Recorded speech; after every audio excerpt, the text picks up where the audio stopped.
Ma'am, step out of the vehicle. Your car came back possibly stolen. Possibly isn't confirmed. What system are you using? Step out now. This is for officer safety. My hands are visible. I'm complying, but I'm calling my attorney. You don't need a lawyer for a traffic stop. I do when I'm ordered out. Turn around, face the sidewalk. I will, and I want this documented. Copy. Stand by. Dispatch just said ambiguous plate. I'm recording because this officer says my car is stolen. Ma'am, stop recording and face the sidewalk. You think I stole my own car because I'm black and it's a Lexus? That's not what I said. Don't put words in my mouth. You haven't confirmed anything, but you ordered me out. The red and blue lights hit the rear glass like a warning flare, and for a split second Denise Green thought, this can't be about me. If you want real cases where power gets tested in public, hit like and subscribe now. This story only makes sense once you see how the paper trail catches up. San Francisco, late afternoon, fog hanging low. Denise drove her older model Lexus home, hands steady, nothing reckless, nothing suspicious, just a tired woman finishing her day. The siren chirped once. The patrol car stayed tight on her bumper. Denise signaled, eased to the curb and stopped. Engine off, window down halfway, both hands visible on the wheel exactly how she'd been taught. The officer approached fast, one hand near his belt. His body-worn camera was on, that detail would matter later. Ma'am, he said, step out of the vehicle. For what reason? Denise asked, calm, controlled. Vehicle comes back stolen, he replied like it was routine. Step out. Now her stomach tightened, but she didn't reach for anything. No frantic gestures, no argument, she stayed inside the rules of the moment. My registration is in the glove box, she said. My ID is in my wallet. Tell me what you want me to do. Instead of answering, he widened his stance and glanced from her face to the license plate, eyes carrying an assumption he hadn't earned. Turn off the car, he said. It's already off. A second cruiser arrived, then a third, doors opened, radios whispered. Denise heard numbers being repeated, someone reading the plate, someone correcting it, someone sounding unsure. That's not a 7, one voice said. No 350, another corrected, confusion wrapped in certainty, the kind that can snowball if nobody slows it down. Ma'am, the first officer repeated louder now, step out. Denise did carefully, palms open, fingers spread. Cold air hit her hard. She looked past the officers and saw strangers suddenly obsessed with their phones. In that moment, Denise chose a strategy, be a problem for paperwork, not for adrenaline. I'm calling my attorney, she said, and then she did slowly, openly, making sure nobody could claim surprise. The call went to voicemail. She left the address, the unit number, and one sentence that mattered. They say my car is stolen. Then she tried her second contact. A civil rights lawyer a friend had recommended months earlier, Marcus Hale. One ring, two, finally a click. Marcus Hale, a voice said, alert and low. Traffic stop, Denise answered. They're saying my Lexus is stolen, 3 units here.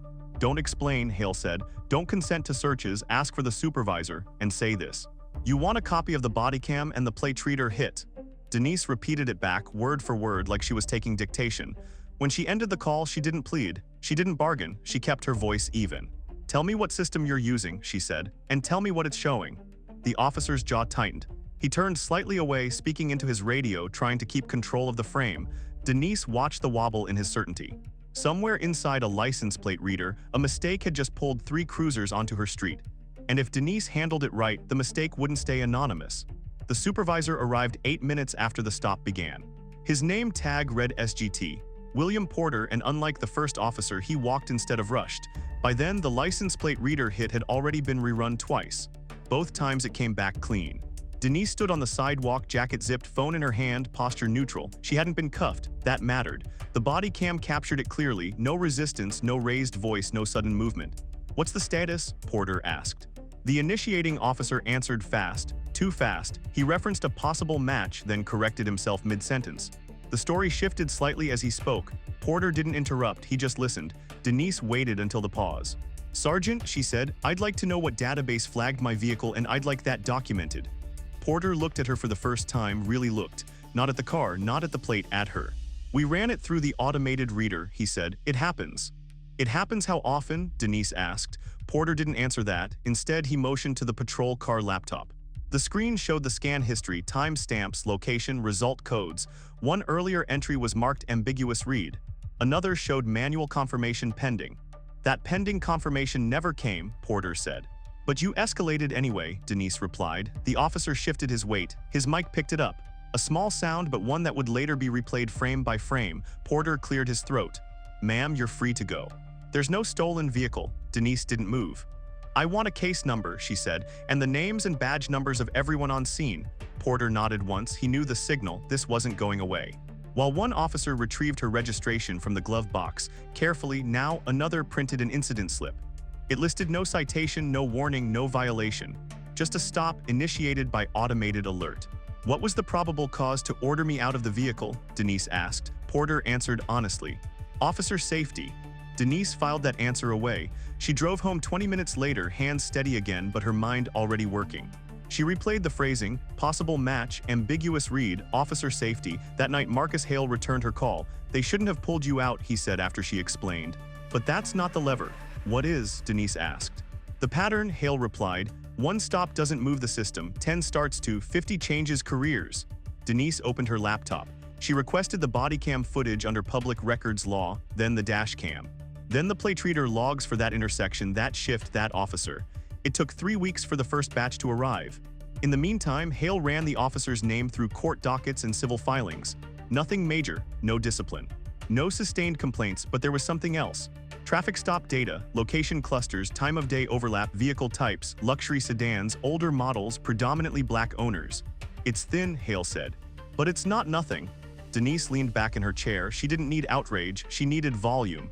Because once the data started talking, the department would have to listen. The first public records response arrived as a compressed file at 2:14 a.m. Denise didn't open it immediately. She forwarded it to Marcus Hale and waited. This wasn't about emotion. It was about sequencing. By morning, Hale had already parsed the timestamps. "The stop itself is clean on paper," he said over the phone. "No profanity, no force, no citation, that's intentional." "What isn't?" Denise asked. "The decision-making," Hale replied, "and the frequency." They started with the officer's last 18 months of traffic stops, time, location, stated reason, outcome.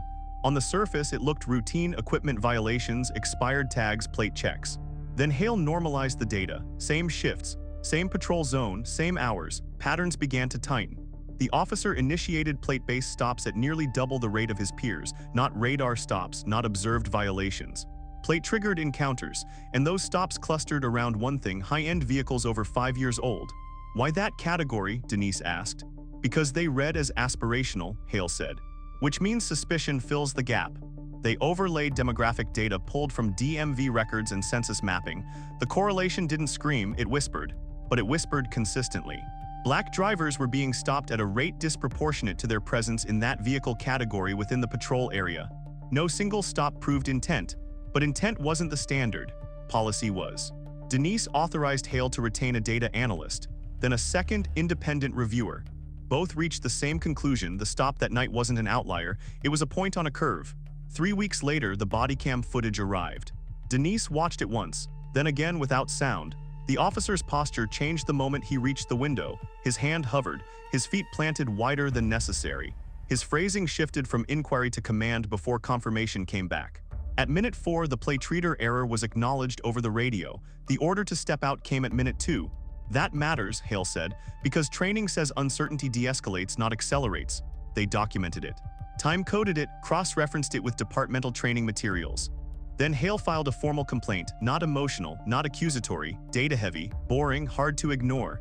The department acknowledged receipt within 48 hours. Internal Affairs requested supplemental materials. Denise provided everything. 2 weeks passed, then the call came. "We're opening a review," the lieutenant said. "Administrative for now." "Of what scope?" Hale asked. "Officer conduct and unit-level practices." Denise listened without speaking. When the call ended, Hale was quiet for a moment. "They don't do that unless they've already seen something," he said. "What happens next?" Denise asked. "They pull more data," Hale replied, "and once they do, they can't unsee it." Inside the department, the officer was reassigned pending review, not suspended, not disciplined. Moved to desk duty for staffing needs. The phrase showed up in the email Denise later obtained: staffing needs. But when Hale compared reassignment dates across the unit, another alignment appeared. 2 other officers had been moved the same week. Same justification, same patrol zone. Denise closed her laptop. The system hadn't changed yet, but it had started to shift its weight. Internal Affairs didn't announce timelines. They never did. Reviews moved at the speed of containment, not urgency. Denise learned that from the paperwork. The scope of the inquiry expanded quietly. What began as an officer conduct review was reclassified as a pattern analysis. That change didn't make headlines, but inside the department it changed who got copied on emails. A captain, then a deputy chief. Hale obtained the notice through a records request filed the same hour it was issued. Timing mattered. Once attorneys start asking early, departments stop assuming silence. They're not looking at your stop anymore, Hale said. They're looking at how stops are justified. Internal Affairs pulled 5 years of traffic data from the unit. Not just one officer, everyone assigned to that corridor. What emerged wasn't uniform misconduct, it was drift. Plate-based stops increased year over year. Articulated probable cause shortened. Verbal warnings replaced citations, which meant fewer court challenges and less external review. Stops that ended with no action taken left no defendant, no hearing, no judge, clean on paper, invisible in court. But not invisible in aggregate. Analysts flagged a subset of officers whose stop decisions escalated before confirmation. Denise's footage wasn't unique, it was just clean enough to survive scrutiny. One clip showed a driver ordered out while dispatch was still speaking. Another showed a search request made, then withdrawn after a negative hit. None of it violated policy individually. Together, it bent it. Internal Affairs interviewed Denise in a neutral conference room with no badges on the table. 2 investigators, 1 recorder, she answered slowly, no speculation, no adjectives. I complied, she said. I asked questions, I requested documentation. They asked why she pursued it. Because the system depends on friction, Denise replied, and this stop had none until I added it. That line appeared verbatim in the summary memo. 3 weeks later, the department issued interim findings. No public release, just an internal bulletin. 1 officer was placed on administrative leave pending retraining review. 2 supervisors were flagged for oversight gaps. The unit's stop metrics were scheduled for audit. The officer who stopped Denise wasn't named, but his badge number appeared in a spreadsheet Hale received under disclosure. The pattern threshold had been crossed. They won't call it racial profiling yet, Hale said, but they're building the ladder. Why wait? Denise asked. Because once they say it, Hale answered, they have to act everywhere, not just here. The department updated its patrol directive the following month. Plate reader alerts now required secondary confirmation before escalation. BODYCAM review became mandatory for all no-action stops. Small language changes, large operational cost. And then the city attorney's office got involved. That was the moment Denise knew it had gone beyond her. Because when lawyers start protecting the institution from itself, accountability is no longer optional. The city attorney didn't call Denise directly. That was deliberate. Instead, Hale received a notice of representation interest, short, formal, and carefully worded. The city was reviewing exposure related to traffic enforcement practices. Denise's name appeared once in a footnote. They're stress testing liability, Hale said, which means they think the facts can survive daylight. Internal Affairs completed its audit 2 weeks later. This time there was a conclusion. Not a press release. A finding. The language mattered. The report stated that a demonstrable pattern of disproportionate vehicle stops existed, correlated with race and vehicle classification, unsupported by corresponding recovery or citation outcomes. That sentence did more than accuse, it quantified. The officer who initiated Denise's stop was cited repeatedly, not for one action, but for consistency. His decision-making curve deviated far enough from the unit mean to be statistically relevant. The department suspended him with pay pending disciplinary proceedings. His supervisors were issued formal reprimands for failure to intervene. Still, the word racism didn't appear. Instead, the report used implicit bias reinforced by unchecked discretion. That phrasing was negotiated. Hale knew it, Denise knew it, but it was enough. The city attorney's office opened settlement discussions, not just with Denise, but with 2 other drivers whose complaints had previously been dismissed as unsubstantiated. Those cases had been reopened, quietly. Behind closed doors, the department initiated a unit-wide review, training records were re-examined, promotion packets stalled, command staff rotated. What the public eventually saw was a staffing reshuffle. What Denise saw was email metadata, names removed from distribution lists, access revoked, calendars wiped. A clean sweep doesn't look dramatic from the outside. It looks administrative. The officer resigned before the disciplinary hearing concluded. The resignation letter cited personal reasons. But the internal notation attached to his badge number told the real story. Separation in lieu of termination. That's as close as it gets, Hale said. The department issued a public statement acknowledging systemic review outcomes and announcing new compliance measures. No mention of Denise, no apology. Denise didn't need one. Her stop was now a reference point inside training modules. Redacted, anonymized, but present. A real event with real consequences. And once the pattern was confirmed, the system had no choice but to correct or be corrected again. Change didn't arrive as an announcement. It arrived as friction. 6 months after Denise's stop, patrol behavior in the corridor shifted measurably. Hale pulled the updated data without prompting. Plate-based stops dropped by 23%. No action taken, encounters declined even faster. Officers began waiting for confirmation. That was the point. The department implemented a mandatory second-layer review for discretionary vehicle stops flagged by automated systems. Supervisors now had to sign off weekly on stop distributions, not narratives, numbers. One captain pushed back during a command meeting. The objection was recorded in minutes. Hale later obtained. Concern over reduced officer initiative. The response came from the deputy chief. Initiative unsupported by outcomes increases risk. That sentence traveled. Training modules were revised, not rewritten, reframed. Bodycam footage from Denise's stop, blurred and anonymized, was used as a case study. The focus wasn't blame, it was sequence. What happens when uncertainty is treated as threat? What happens when escalation precedes verification? 2 officers transferred out of the unit voluntarily. 1 requested early retirement. Another filed a grievance alleging unfair scrutiny. The grievance was denied. Behind the scenes, the city settled 3 civil claims tied to traffic enforcement. The terms were confidential, but the budget line wasn't. City council members noticed. 1 requested a briefing. That briefing turned into a hearing. At the hearing, the police chief avoided names. He spoke about systems, safeguards, modernization. But when asked directly whether racial profiling had occurred, he paused. The data showed a pattern inconsistent with equitable enforcement, he said. We addressed it. That was as close to admission as policy allowed. Denise watched the hearing online, sound off, captions scrolling. She recognized the cadence, institutional language bending without breaking. Afterward, Hale called. You changed how stops get reviewed, he said. That's durable. For how long? Denise asked. As long as the data keeps getting checked, Hale replied, and now it will. Denise returned to her routine, work, commute, normality. She still drove the same Lexus. She noticed fewer lights in her rearview mirror, not 0, but fewer. That was the difference between denial and correction. No parade, no apology tour. Just a system that learned because it had been forced to look at itself. The department never framed it as a reckoning, it framed it as an update. New policy language, revised metrics, a quarterly audit schedule approved without debate. From the outside, it looked procedural. From the inside, it was a reset forced by evidence. The unit where Denise had been stopped no longer existed in its old form. Officers were reassigned. Supervisors rotated out. The corridor was split into 2 zones, each with independent oversight. Internal emails later obtained by Hale confirmed what the public statement avoided.